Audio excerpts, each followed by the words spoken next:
उनका ये कहना है कि जो नए भाजपाई हैं, जो कांग्रेस से गए हैं, उनके द्वारा उनके पुराने बीजेपी के नेताओं के कार्यकर्ताओं को प्रताड़ित किया जा रहा है, परेशान किया जा रहा है। मात्र एक कारण नहीं है, वो तो प्रताड़ित कर रहे हैं, एक कारण हो सकता है, लेकिन पूरे संगठन के अंदर ये अनदेखी, दुराभाव, एक दूसरे से बातचीत नहीं करना, किसी की सीनियरिटी का ध्यान नहीं रखना।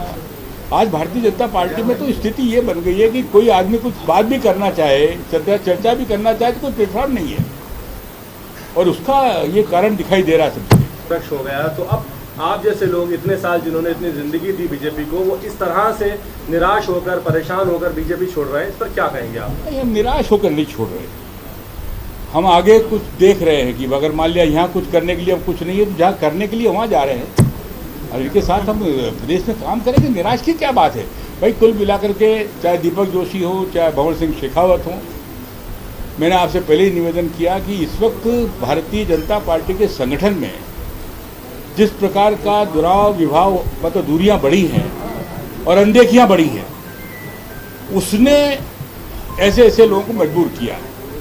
दीपक जोशी भी कोई बहुत प्रसन्न होकर के थोड़ी पार्टी छोड़े होंगे यार, कोई अपने माँ बाप को, पुरानी पार्टी को इस प्रकार छोड़ता है क्या? लेकिन लगातार अपमानित होना, आपकी अनदेखी होना, जो लोग आपको प्रताड़ित कर रहे हैं, जो आप पार्टी के खिलाफ काम कर रहे हैं। अब देखिए ना, 2018 में जिन लोगों की वजह से शिवराज सरकार गई थी, आज वही लोग काबिज हैं, उन्हीं के हाथ में नेतृत्व है, वही लोग सर्वे सर्वा है, राष्ट्र में भी है, प्रदेश में भी है। एक भी व्यक्ति को सजा दी गई हो तो मुझे बताइए कि 2018 के जो जिम्मेदार थे उनको पर कोई जिम्मेदारी दी गई क्या? और इसलिए जो पार्टी अनदेखी करेगी, कोई भी राजनीतिक दल हो, तो अपने कार्यकर्ताओं का, अपने परिवार का, अपने वरिष्ठों की अनदेखी करेगा, उसका यही हाल होना है जो आज भारतीय जनता पार्टी को फेस करना पड़ रहा है। एक और चीज देखने में आई है कि जितने लोग भाजपा के वर्तमान हालत के लिए आप किसे जिम्मेवार मानते हैं? दूसरा, भाजपा पर संघ पीछे से नियंत्रण करता है और अपने सारे निर्णय वहां पर लेता था, संघ की क्या भूमिका है इस मामले को लेकर? पहला तो सवाल आपका ये है कि भारतीय जनता पार्टी को इस स्तर पर पहुंचाने के जिम्मेदार कौन है? संगठन के लोग ही हैं, जिनके जिम्मे संगठन का काम दिया हुआ है, वो उन्होंने संगठन के अलावा दूसरे काम शुरू कर दिए। तो नेचुरली जो पार्टी को जिस गति से आगे बढ़ना चाहिए था वो नहीं बढ़ पा रही है और उसका पराभव हो रहा है। और दूसरी रही बात राष्ट्रीय स्वयंसेवक संघ की, राष्ट्रीय स्वयंसेवक संघ कभी भी राजनीतिक एजेंडे को फुलफिल नहीं करता है, उनका अपना काम है राष्ट्र के निर्माण का, वो उसमें लगे रहते हैं और उनका कोई ऐसा नियंत्रण नहीं। हाँ, सलाह समय समय पर वो जरूर देते हैं। मैं आज भी राष्ट्रीय स्वयंसेवक संघ का सदस्य हूँ, रहूँगा, जीवन पर्यंत रहूँगा। राष्ट्रीय स्वयंसेवक संघ का कार्य राजनीति नहीं है, राष्ट्रीय स्वयंसेवक संघ व्यक्ति निर्माण का काम करता है और इसलिए अगर समय समय पर इनको सलाह देते हैं, ये नहीं मानते तो डूबेंगे। सर, आप 2013 का चुनाव 11,000 वोटों से आ रहे, 18 का चुनाव 13 को फायदा होगा आपके आने से? देखिए, ये तो जैसे गोदी मीडिया का सवाल है वैसा है ये। हाँ, वैसा है। 40,000 का फिगर कहाँ से लाए बेटा? कौन कितने से हारेगा झगड़ा नहीं है, वो कितने से हारे थे ये तो देखो, जिनका संदेश आप लेके आए हो। हारने से फायदा, हारने वाले से फायदे का जो नुकसान नहीं है, फायदा नुकसान अब जो जनता का हो रहा है वर्तमान व्यवस्था के बिगड़ने की वजह से, हम उसमें सुधार लाने का काम करेंगे। कौन जीतेगा कौन हारेगा ये तो मैदान बताएगा। 2023 में आप चुनाव लड़ेंगे क्या?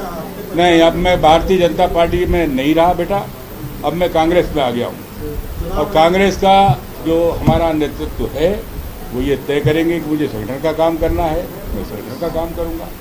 मुझे चुनाव लड़ने का निर्देश दिया जाएगा, चुनाव लड़ने का काम करूँगा। अब जो पार्टी तय करेगी, अब वो सवाल खत्म हो चुका।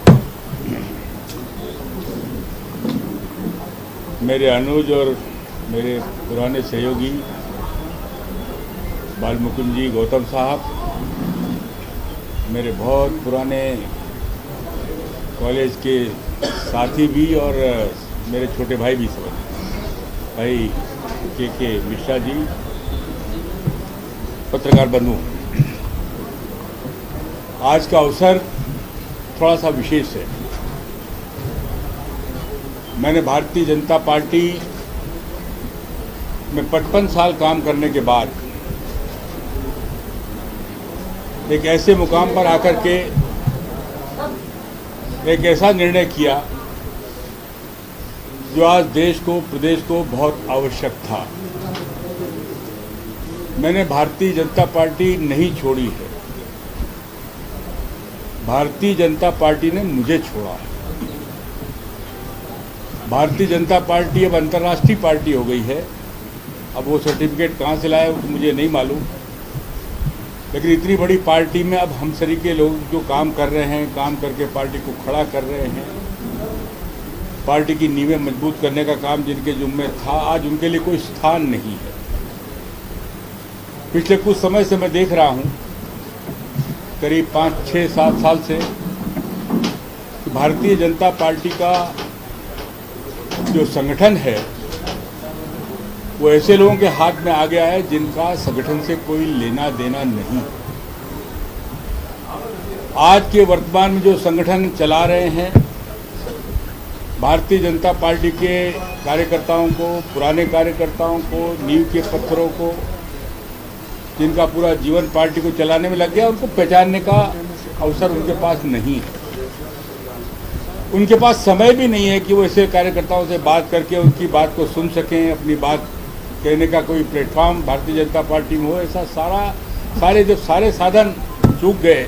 इसलिए मैंने कहा ना कि I have not left the party, BJP has left me, they have forced me to remove. Party से जब मुझे ये लगने लगा कि अब एक अज्ञात मार्गदर्शक मंडल का गठन वहाँ हो चुका है, वो ऐसी काल कोठरी है जहाँ पर कब किसी आडवाणी जी से लेकर किसको कहाँ भेज दिया जाएगा। और जब हमको ये लगा कि उस अज्ञात काल कोठरी जो है, जिसको मार्गदर्शक मंडल के नाम से जाना जाता है, उसकी तरफ जब हम धकेले जा रहे हैं, तो बजाय इसके उस काल कोठरी में घुट घुट करके अपने दम को तोड़ने से बजाय फील्ड में जनता के बीच में जाएं और जो कुछ है जंगे मैदान में अगर हमारा अंत होगा तो ज़्यादा अच्छा होगा। तो हमने आज ये लाइन पकड़ी है कि बजाय काल कोठरी के अंदर, मार्गदर्शक मंडल के अंदर जाने के बजाय जनता के बीच में, जनता की अदालत में, जनता के लिए जाएं। और कांग्रेस से अच्छा उसके लिए कोई प्लेटफॉर्म मुझे नहीं दिखाई दिया। आज कांग्रेस देश की आवश्यकता है। देश एक बहुत बड़े संकट की ओर मुड़ चुका है, एक गंभीर संकट की तरफ मुड़ चुका है।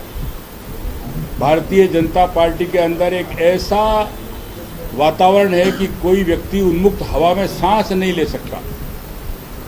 कोई सीनियर से लेकर जूनियर तक कोई व्यक्ति अपनी बात कह नहीं सकता।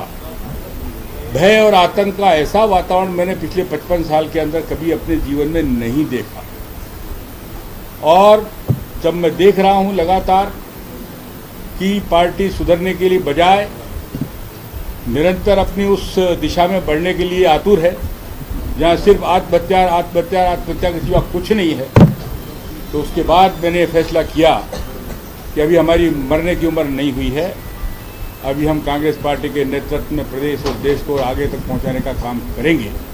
और इस निर्णय के साथ भाइयों, मैंने आज फैसला किया। और मैं अभी आज इस विषय पर तो नहीं जाना चाहता कि सरकार में बहुत भ्रष्टाचार है, सब चर्चाएं आपके बीच में है, आप लोग भी देख रहे हैं, मैं उस पर भी नहीं जाना चाहता। लेकिन एक बात का उल्लेख मैं जरूर करना चाहता हूँ कि ज्योतिरादित्य सिंधिया के आने के बाद भारतीय जनता पार्टी ने अपने सारे अस्तित्व को समाप्त कर लिया।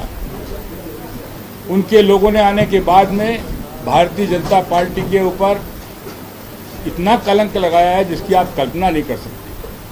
मैंने 55 साल के अपने राजनीतिक जीवन में इतनी लूट, इतना खुला भ्रष्टाचार और जो ज्योतिरादित्य के लोगों ने आकर के तांडव मचाया है, मैं समझता हूं कि भारतीय जनता पार्टी को अभी से आगाह हो जाना चाहिए। नहीं तो कांग्रेस मुक्त की बात तो छोड़ दो, अगर यही स्थिति बनी रही तो कुछ दिनों बाद भारतीय जनता पार्टी स्वयं मुक्त हो जाएगी, ऐसा मुझे दिखाई देता। समय पे बात करने का एक दोनों पॉइंट मेरे मन में जो थे मैंने कह दिए। मेरे आने का कारण भी मैंने आपको बता दिया।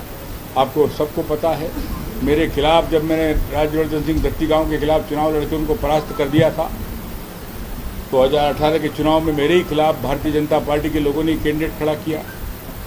मुझे हराने के बाद में उनको राज्य मंत्री का दर्जा दे दिया। जिनको मैंने हराया था वो भारतीय जनता पार्टी में 55, 60, 70 पता नहीं के मिश्रा बताएं कितने करोड़ इनने बांटे थे, इतना पैसा लेकर के आ गए, इनकी सरकार बन गई और अब सरकार में आकर जिस प्रकार की लूट इनने मचाई है, इससे जनता और सभी लोग सरदार साहब जो मेरे बड़े भाई हैं, पार्टी कोई रही, कांग्रेस भाजपा बात अलग है, क्योंकि मेरे संबंध कम से कम 30 से 35 साल से साथ से रहे हैं। तो हमने उनकी आग्रह किया कि अभी तक काफ़ी आशीर्वाद आपने भारतीय जनता पार्टी को दिया है। हमने अनुरोध किया, ऊपर के हमारे नेताओं ने मुझसे निवेदन किया, आपने हमारे आग्रह को माना, मैं आपका तहे दिल से स्वागत करता हूँ, कांग्रेस परिवार में सम्मान करता हूँ।